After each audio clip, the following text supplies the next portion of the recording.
From the start, U.S. President Donald Trump had threatened to pull out of the Iran nuclear deal. The Iran deal was one of the worst and most one-sided transactions I've ever seen drawn by anybody, ever. And I mean never.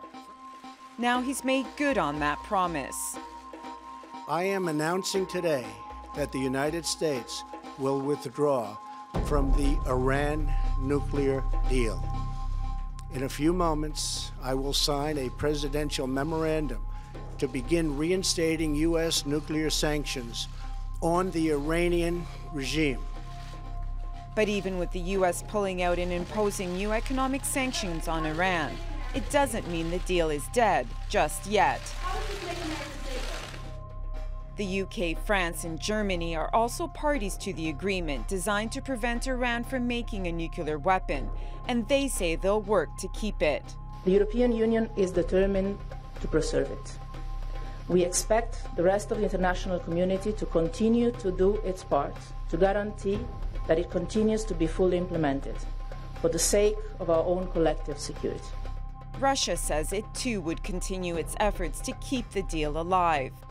For now, Iran says it will remain in the deal that it signed with 6 world powers in 2015. Under the pact, Iran agreed to scale back its uranium enrichment substantially, in return for ending some of the sanctions that had crippled its economy. It wants to preserve what's formally known as a Joint Comprehensive Plan of Action, or JCPOA. رایزنی‌ها، هماهنگی‌های لازم و مذاکرات لازم رو انجام بده. اگر در پایان این مهلت و زمان کوتاه ما به این نتیجه رسیدیم که با همکاری 5 کشور می توانیم همه آنچه در برجام خواست ملت ایران بوده به دست آوریم. But Iran has warned that should the deal collapse altogether, it would restart nuclear activities and throw out UN inspectors, all in a matter of weeks. Iran's leaders will naturally say that they refuse to negotiate a new deal. They refuse, and that's fine. I'd probably say the same thing if I was in their position. But the fact is, they are going to want to make a new and lasting deal.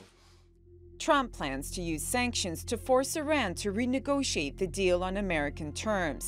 But critics say it could backfire, increasing the risk of confrontations that go far beyond flag burning in Iran's parliament. Iran has one of the Middle East's largest missile programs, and some of its weapons have the range to strike Israel. Since the deal, we've seen Iran aggression grow every day in Iraq, in Lebanon, in Yemen, in Gaza, and most of all, in Syria, where Iran is trying to establish military bases from which to attack Israel. Just after the U.S. pullout was officially announced, Israelis in the occupied Golan Heights were put on alert after reports of irregular activity of Iranian forces in Syria.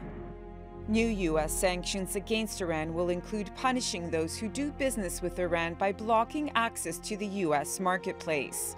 Any nation that helps Iran in its quest for nuclear weapons could also be strongly sanctioned. And several European countries with investments already in Iran won't be the only ones to lose out. Even without sanctions, we're miserable. Really, the pressures from every side. All my friends are leaving Iran, and this is not a place we can stay in. Others across the region have also been left to wonder what could happen. Could Trump's decision to pull out of the agreement bring even more conflict to the Middle East? Pirovalakis, The Newsmakers.